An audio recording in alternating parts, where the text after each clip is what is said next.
இன்றைய நாளுக்குரிய தேவ வார்த்தை யாத்ராகமம் 15ஆம் அதிகாரம் 26ஆம் வசனம். நானே உன் பரிகாரியாகிய கர்த்தர். ஆம் பிரியமானவர்களே, இந்த வார்த்தை தேவன் எப்பொழுது கூறுகிறார் என்றால், நாம் தேவனுடைய சத்தத்திற்கு கவனமாய் கேட்டு அவர் பார்வைக்கு செம்மையானவைகளை செய்யும் பொழுது நம்மளுடைய வாழ்க்கையில் எந்த ஒரு வியாதியையும் வரவிடாதபடிக்கு நமக்கு பரிகாரியாக இருப்பேன் என்று சொல்லி தேவன் கூறுகிறார். ஆம் பிரியமானவர்களே, இந்த காலகட்டத்தில் அநேகர் ஜாதகங்களை ஜோசியங்களை நம்பி என் பாவத்திற்கு நான் என்ன பரிகாரம் செய்ய வேண்டும் என்று சொல்லி கேட்டு, இந்த வியாதி என்னிலிருந்து நீங்க நான் என்ன பரிகாரம் செய்ய வேண்டும் என்று சொல்லி கேட்டு அநேக உலக பிரகாரமான காரியங்களை நாடுகிறார்கள்.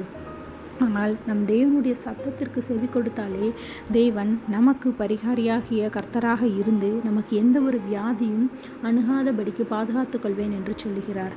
அப்படிப்பட்ட தேவனுடைய சத்தத்திற்கு செவி கொடுப்போமா? கர்த்தர் தாமே உங்களை ஆசீர்வதிப்பாராக. ஆமென்.